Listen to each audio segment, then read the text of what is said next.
Hello Warfighters, war is hell. Welcome to the first episode, the first time I have ever played this game called War of Rights. Now this was a game that was actually purchased thanks to your guys' donations through Patreon, so when I talk about your donations going to help out the channel, this is exactly what I'm talking about, and a whole number of other things too. But this game is in early alpha. It's closed alpha right now, so if you're a specific tier of donor, you'll be able to get access to the game. And so everybody that you see right here is an actual person playing this game. And so this is something that I had always wondered what a game like this would be like, and I will be honest with you guys, it is far better than anything I could have ever imagined. Like, I'm so excited to be playing this into the future, and I hope you guys will actually get it too, because one of the things that's a big component of this game is people getting grouped together in companies or regiments, and them getting team speaks or getting on a Discord or something like that and having voice comms, so that way you can have NCOs, officers, directing the battle and everything that takes place, which adds a whole completely new element to this game. I obviously won't be having this because this is my first time playing. I just hopped into a server, and I think we have one or two companies actually in here right now, so things are going to be a little chaotic. But I had wondered how a FPS American Civil War game was going to go, how you would do something like this. But I really have to give a lot of credit to the developers of this game for coming up with what I think is a great strategy to encourage Civil War style formations and everything like that. Basically what happens, the way a winner's determined, is it's not like how you see in most other games, which is based off of like a ticket count or, you know, just kills in general. What I've been able to figure out, and again, I could be totally wrong because I've only played just like 2 matches of this, is that it's based off of morale.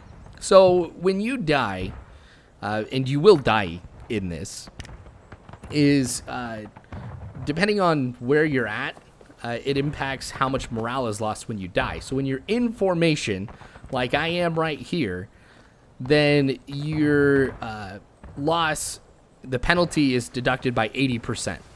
If you're skirmishing, which means you're around a group of people, but you're not, you know, in formation, then I think it's 40%. And if you're off on your own, then it causes the most amount of loss to morale. So that encourages everybody to stick together. Well, we've got first rounds being fired. I'm going to rush with everybody else here since, again, I'm not on voice comms. I've got to go off of what everybody else is doing. It looks like we've got some Confederates lined up along this fence. I'm going to aim and fire at them. Somebody right next to me died. And reload here. The animations for this is just absolutely phenomenal. I love this, and I think it's done very, very well. You know, because you're not spending 30 seconds waiting to reload, but it's obviously not as fast as what you would find in modern combat. So I'm not holding my fire here waiting for a volley, because it seems like we're going for a fire at will type of strategy right here. So the name of the game is fire superiority. As soon as I fire, reload, try and shoot again. But the thing is, it's so difficult to see where the enemy is here. And I saw a lot of Confederates, looks like, going back down that road, which is why I'm kind of shooting a little bit ahead. So you do have unlimited ammo in this game, which that's another thing that I've really got to give a lot of credit to the developers for. The reason why unlimited ammo is so great is, one, you don't have to worry about it because you're going to die. And then it frees up your screen, so you really have a very minimal HUD. The only thing that ever shows up is maybe the chat box at the bottom left, and just some stuff on the bottom right. So I think what that does is it frees up for you to really enjoy the graphical beauty of this game. Since it's developed in CryEngine, you see there are some phenomenal graphics, and there's actually a lot of diversity too to these maps and also the uniforms. I won't get a chance in these in this episode and the next one to play as a Confederate soldier, but I can imagine it's the same thing that you're going to see on the Union side, which is these different companies and regiments. They have different uniforms. Like kind of set them apart. Like in the next one I play is, I think, the first Minnesota, and they have white shirts rather than your normal Union blue, which is kind of cool to see that variety. I mean, just those subtle things kind of make this a little bit different. And it also doesn't seem like, too, that there's going to be a lot of repetition because of the different strategies that you can use, the different maneuvers that you and the enemy are going to take part of. And there's situations like this where the fighting, it's pretty impersonal. And so what I mean by that is when you have a lot of quick first-person shooters where everybody's running around a small map, I mean, you're going to know some of the people that you go up against. You're going to encounter them more than once. Here, I don't even know where the enemy is. I just know a general direction and I'm firing. And I can imagine it's the exact same thing for them. So they're not firing at me. They're just firing at whatever kind of flash that they see, which just happens to be me. So quite literally, it's just all a... You know, as I'm sitting here reloading, I'm like, please don't get shot, please don't get shot, please don't get shot. Which I think is another one of those things for this game. I feel like I have a better understanding of what fighting during the Civil War was like because of this game.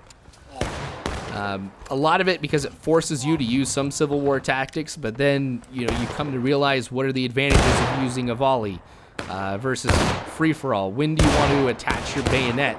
When don't you? And just the sheer panic that would have gone through a lot of these soldiers' minds as they're reloading, and just hoping nothing hits them. Now this tree has actually been, I think, helping me quite a bit here when it comes to providing me some cover. I don't know where the main body of the enemy is because it doesn't seem like that they're directly in front of me. There might be just a few people up here, you know, that are kind of around here. They could be darting around from one position to another. There might be some more off to the left here, and if that's the case, well, I'm definitely being shielded by this tree. Just kind of keep firing in this direction here. Now, since there is no, and again, I like this, there is no markings to let you know who's been killed, who killed you, stuff like that. It's another great addition, I think, to the way that this game was developed. I'm surprised I'm still alive. Ducking behind this tree when I reload. Seems like some of the guys who've been off to my right have been killed. I guess I'm just the lucky one. Yeah, I've got nobody off to my right now. The left, I've got some guys. There's not too many of us here. I'm wondering if I were to go down right now, if I'd be listed as a skirmisher. Oh, that guy was super close on this. Okay, we've got some guys that are back coming in from this direction. It's that tree right in front of me.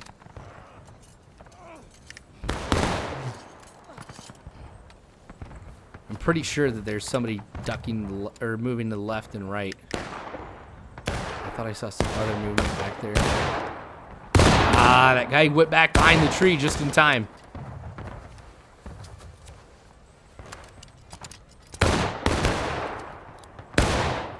Right, you've got some guys who are kind of moving up on him who are going to apply some pressure. So if anybody pops to the left side, might be able to get a shot off on him. Or if they end up pushing up to try and charge us too. That's a very distinct possibility. Okay, I don't see anybody else over there.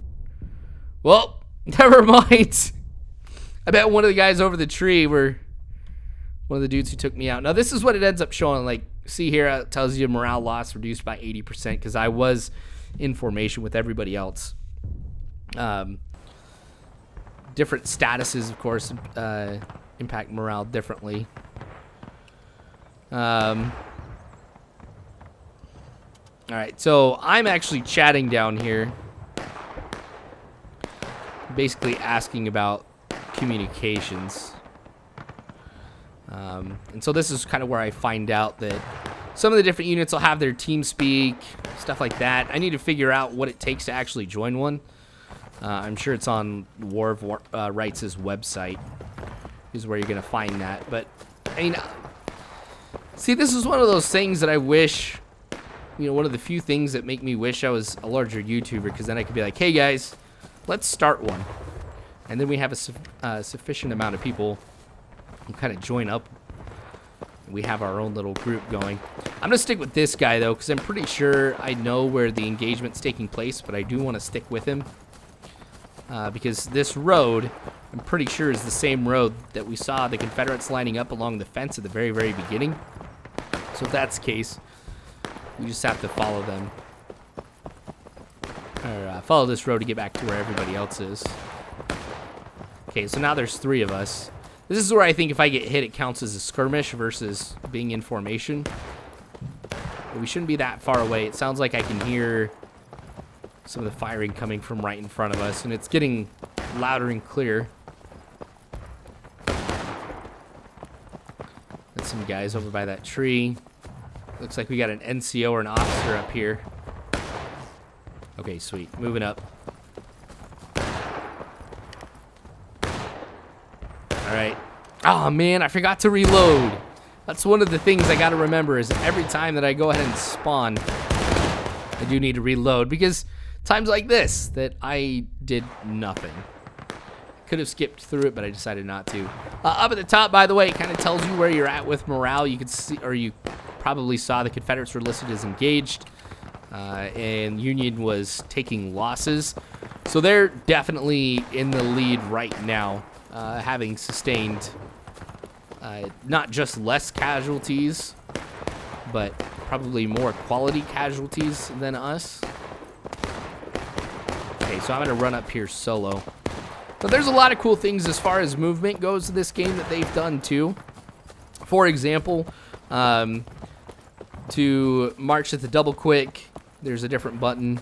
To put the rifle on your right shoulder, there's a different button for that. But honestly, this game is pretty simple, and that's amazing, just seeing the flag in the smoke like that. Oh, this game is beautiful. So they do tailor a lot of this to the type of fighting that you would see, even with some of the controls. That guy got downed. Might have to fill in that spot here in just a second. Yeah, I'm going to fill it.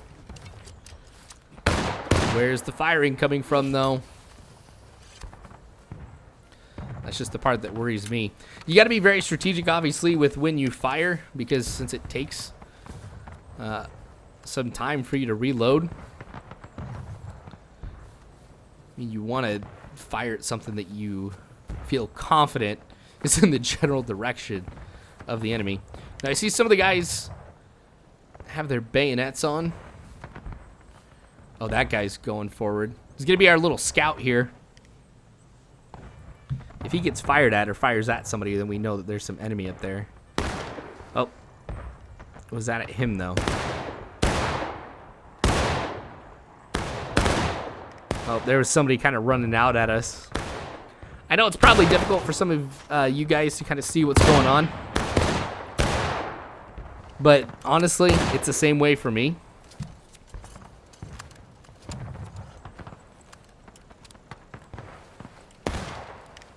Alright, I'm going to attach my bayonet. There's some pros and cons, obviously, for when you want to use your bayonet. For example, you know, with a rifle that's this long and the amount of weight that the bayonet adds, it does make it a little bit more difficult to aim your rifle, so which is why you're seeing more sway as soon as I pull up the rifle here.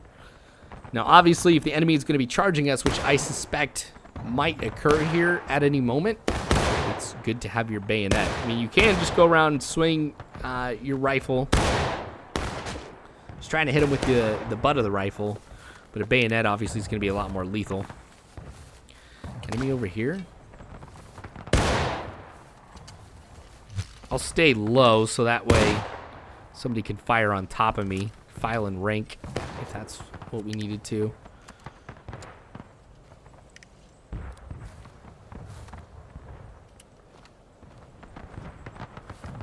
Now they coming down this way, down this road. Oh, there's some movement over there. if I got that guy. Obviously, I'm not going to know most of the time that I'm going to hit somebody. But it's cool to be able to see that, you know, there's communication that takes place even in the chat. But one of the reasons why we're focusing on this guy here is because of how much of a hit to morale this guy will be. Just being off by his own. And honestly, there's nobody else here around.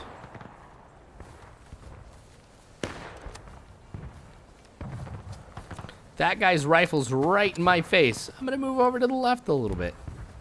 I've played enough Arma to know that anything can happen when it comes to physics in a game. Okay, what are they firing at? I'm going to hold my fire here until I see something, just because these guys are reloading. They end up charging, which there has to be some type of movement in order for them to charge. I mean, this would be ideal. There's a lot of cover for them. If they were to come out of some of those trees, there wouldn't be much that we could do besides probably fire one round and then just wait for them to get to us. Okay, the Confederates are taking losses too, but we hit that well before they did.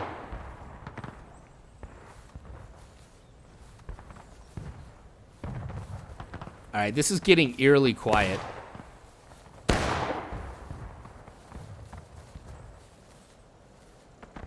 I'm just like scanning this whole area here.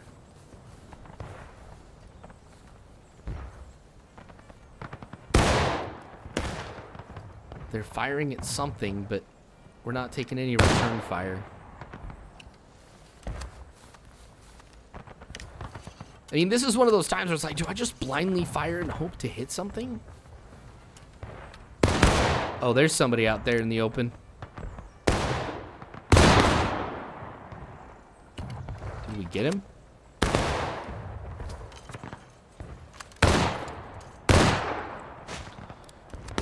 See, it makes me wonder if they're distracting our force. And there's a lot of fire you can hear coming off from the right. Like, this is getting me a little worried. They're trying to hit us on our right flank. Oh, there's somebody coming right at us. He looks like he's friendly. I mean, that is one of the things you never want to do. Come running up on your own guys in the middle of the forest.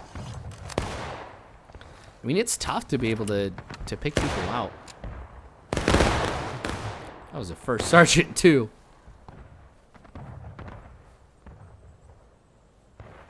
Okay, where are these guys going?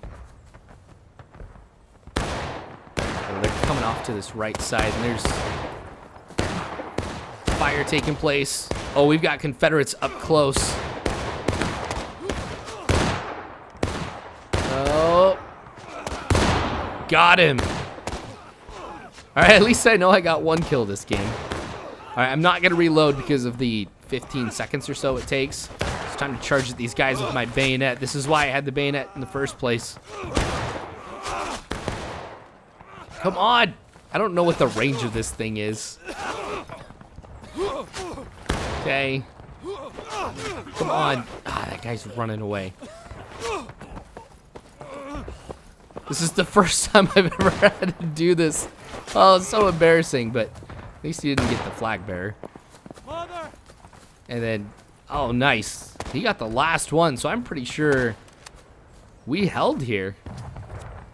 Time to reload just in case they come for another round right at us. Lots of bodies right there. Okay, don't stand out in the open, flag bearer. That's why. I wonder what losing your flag bearer does to morale. But we're now at breaking, which probably has something to do with that, because I can imagine losing the flag bearer is going to do a lot for hurting your morale.